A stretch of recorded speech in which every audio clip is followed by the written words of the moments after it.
చాలా మంది తల్లిదండ్రులను ప్రశ్నిస్తుంటారు మా కోసం మీరు ఏం చేశారని. అమ్మా నాన్న మనల్ని ఒక 20 సంవత్సరాలు సాకుతారు. మనం కూడా 20 సంవత్సరాలు పోషిస్తే అప్పుడు తెలుస్తుంది వాళ్ళ కోసం మనం ఏం చేశామని, ఏం కోల్పోయారని. బడి దగ్గర వదిలేసి వెళ్ళిపోతున్నప్పుడు నువ్వు అమ్మా నాన్నల్ని చూసిన చూపు, వెళ్ళిపోతున్నప్పుడు అమ్మా నాన్నలు నిన్ను చూసే చూపు ఒక్కటేనని నీ బాధ గంట మోగగానే పోతుంది.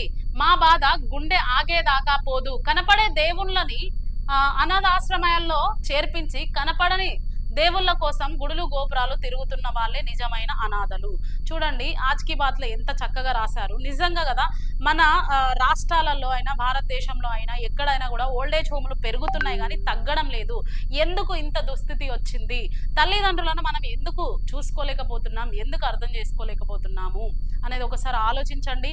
ఏ తల్లిదండ్రికి కూడా ఇలాంటి దుస్థితి రాకుండా ఒక్కొక్కసారి వాళ్ళు ఓపిక లేక ఏదైనా అంటే భరించడానికి మనం ప్రయత్నిస్తే ఆ 5 నిమిషాలతో ఆ గొడవ తీరిపోతుంది. తల్లిదండ్రులను ఓల్డేజ్ హోమ్లలో వదిలేయకండి, దయచేసి వదిలేయకండి. మనం చిన్నప్పుడు ఎంత అల్లరి చేసినా ఏది చేసినా వాళ్ళు మన కోసం ఏ విధంగా ప్రాకులాడతారో మనం కూడా అంతే ఓపిక పెట్టి వాళ్ళని చూసుకుంటే వాళ్ళు కూడా చచ్చేదాకా ఎంతో హ్యాపీగా ఉంటారు అనేది గమనించండి. ఓల్డేజ్ హోమ్లు పెంచకండి, తగ్గించండి. ఒకవేళ ఎవరైనా మీ పేరెంట్స్ ఓల్డేజ్ హోమ్లలో ఉంటే వెళ్ళి తీసుకొచ్చుకోవడానికి ప్రయత్నించండి.